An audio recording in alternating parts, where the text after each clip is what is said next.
సోమరితనమును కనపరచడం వల్లే కదా ఇప్పుడు అవమానములు పాలవలసి వచ్చింది. సోమరితనమును కనపరచడం వల్లే కదా రక్షణ అనుభవాన్ని కోల్పోయావు. సోమరితనమును కనపరచడం వల్లే కదా ప్రార్థన అనుభవాన్ని కోల్పోయావు.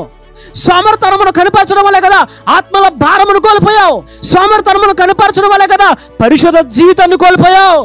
ఆత్మ సంబంధమైన ఈవులు, ఆత్మ సంబంధమైన ప్రత్యక్షతలో నువ్వు కోల్పోవడానికి నీ సోమరితనం కారణం కాదా? ఖచ్చితంగా అది కారణం. సోమరితనం వల్ల ఇంటి పైకప్పు దిగబడిపోతుంది అట్లా రాయబడి ఉంది. సోమరి వెట్టి పనులు చేయవలసి వచ్చును అని బైబిల్లో రాయబడి ఉంది. సిద్ధపడి ఉండాలి. సోమరులుగా ఉండకూడదు. మనం దేవుని సన్నిధిలో ఎప్పుడు ఎలా ఉండాలి? చురుకుగా ఉండాలి, మెలకువగా ఉండాలి, ఉత్సాహంగా ఉండాలి. సోమరితనం వల్ల ఈ రోజున పవిత్రతను కోల్పోయి, యథార్థతను కోల్పోయి, ప్రార్థన జీవితమును కోల్పోయి, నీతిని కోల్పోయి, ఆసక్తిని కోల్పోయి, భక్తిని కోల్పోయి ఈ రోజున నీవు అట్టడుగు స్థితికి వెళ్ళిపోవడానికి గల కారణం ఏంటి తెలుసా? 10 మంది చేత ప్రశ్నింపబడడానికి గల కారణం ఏంటి తెలుసా? నీలో పనిచేస్తున్న సోమరితనం.